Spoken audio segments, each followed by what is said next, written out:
샬롬, 말씀 PT 사복음서 10분 묵상을 시작하겠습니다.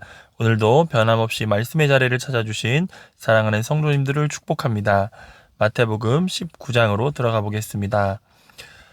예수님께서 이제 사역의 중심지였던 갈릴리를 떠나서 예루살렘으로 가시는 장면이 19장부터 시작됩니다. 이제 갈릴리 지역은 부활 후에나 되돌아오실 것이죠. 이제 예수님은 십자가와 부활을 예고하신 대로 예루살렘으로 가시고 그 길에서 제자들을 가르치시는 내용이 이제 전개되는 내용입니다. 첫 번째로는 이혼에 관해서 말씀하시는데요. 바리새인들이 찾아와서 예수님께 시험하려고 질문합니다. 이 주제는 굉장히 논쟁의 소지가 되기에 충분한 주제, 바로 이혼에 관해서 물었던 것이죠. 사람이 어떤 이유가 있으면 그 아내를 버리는 것이 옳으니까? 라고 질문합니다. 이 질문에서도 간접적으로 알 수 있듯이 당시 유대 문화에서 이혼이라고 하는 것은 그 어떤 이유가 있으면 이루어질 수 있는 남편의 혈기나 변덕에 관한 문제였다, 이렇게 얘기하고 있는데요. 당시 유대법에서도 남편은 간단한 선포를 통해서 아내와 이혼할 권리를 가지고 있었다고 합니다. 이것이 신명기 24장 1절에서 4절의 의도라고 이들은 해석을 했던 것이죠.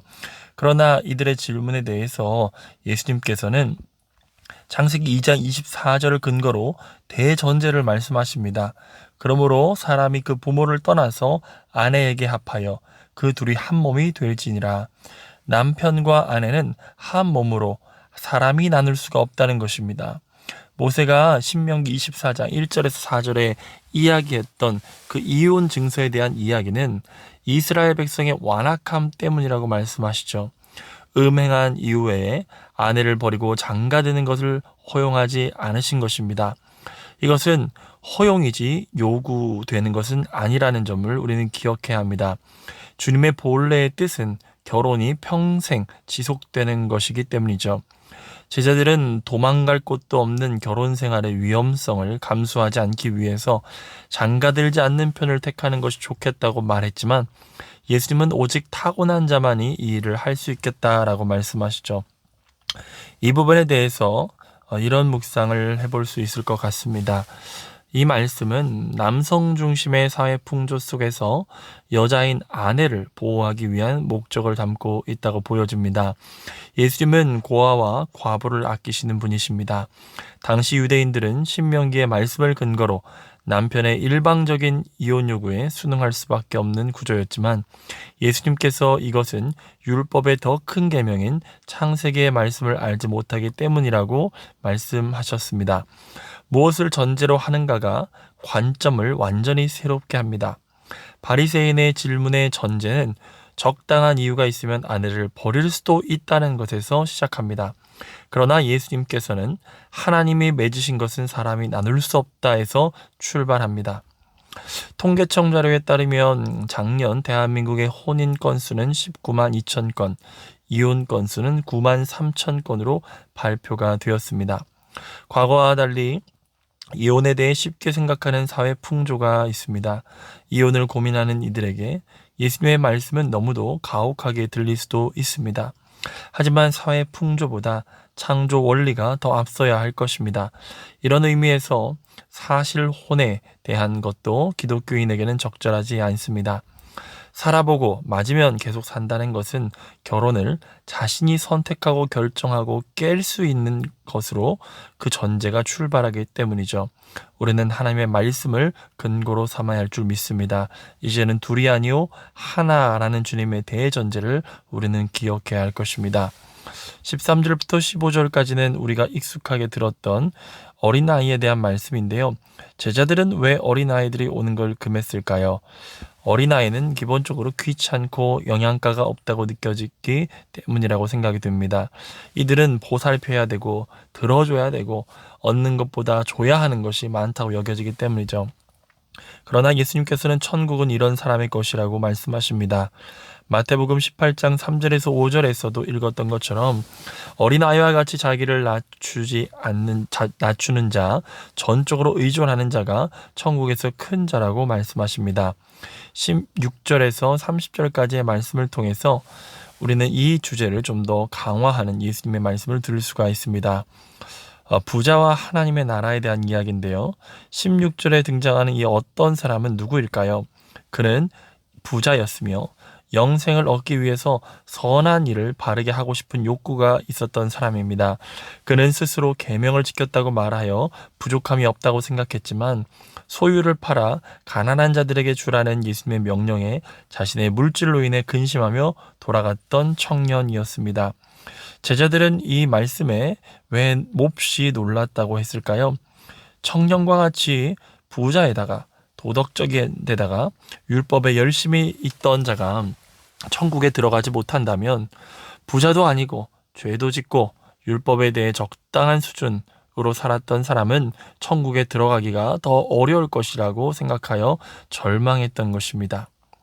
여기서 등장하는 이 부자 청년은 어린 아이와 정반대의 속성을 지닌 인물입니다. 그는 스스로 결단과 의지로 율법을 지켜왔고 스스로 부족한 것이 없다고 생각했고 사람들로부터 인정과 존경을 받기에 부족함 없는 젊은 부자였기 때문이죠. 성경에서는 부자이면서도 예수님을 잘 섬겼던 인물들이 등장합니다. 그들의 특징은 부가 있었으나 그 마음은 어린 아이와 같았다는 것입니다. 자신이 가진 부, 재능, 지식을 의지하지 않고 어린아이와 같이 예수님께 온전히 의존했던 사람들이죠. 한 나라의 왕이었던 다윗의 시편을 보십시오.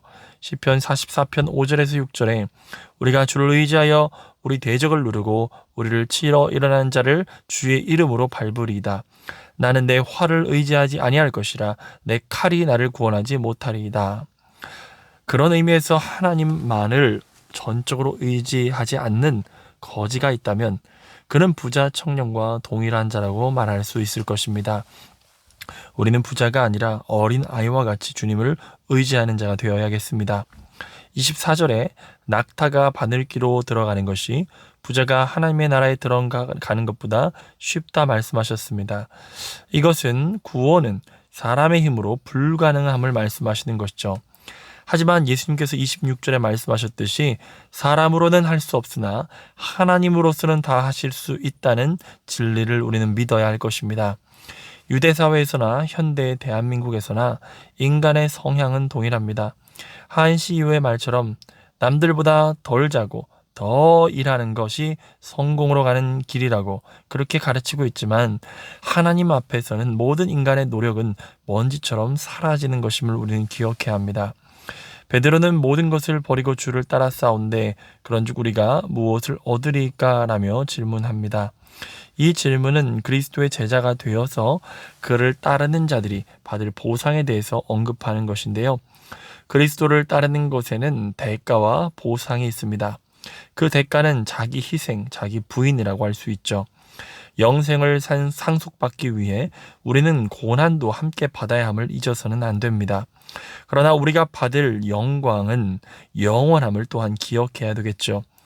죽음의 두려움에 예수를 버리고 도망쳤던 제자들이 어떻게 자기의 목숨도 아까워하지 않는 복음 전도자가 되었을까요?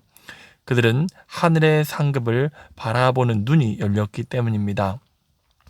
마약, 도박, 포르노 중독 이런 것들을 한번 생각해 봅시다.